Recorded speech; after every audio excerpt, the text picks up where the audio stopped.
বিয়ে করো নাই কারা কারা দেখি তো একটু। সর্বনাশ, কেউ বিয়ে করে নাই? প্রচুর পরিমাণ। আলহামদুলিল্লাহ, আলহামদুলিল্লাহ। হাত নামাও, হাত নামাও, হাত নামাও, আরে হাত নামাও। আলহামদুলিল্লাহ, বল আলহামদুলিল্লাহ। আমি যাও বলছিলাম যে 5% বুড়া, কি এর বুড়া, সব যুবক দিয়া ভরা। সুবহানাল্লাহ, আলহামদুলিল্লাহ।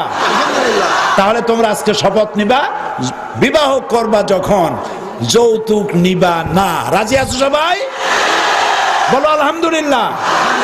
নারীর অধিকার আদায় করতে হবে, তাকে মর্যাদা দিতে হবে। মায়ের পায়ের তলে জান্নাত, এটা মনে রাখতে হবে। কোরআনে কারীম বুঝে পড়তে হবে, বুঝে তেলাওয়াত করতে হবে কোরআন শরীফ। এটাই হচ্ছে আমাদের দায়িত্ব।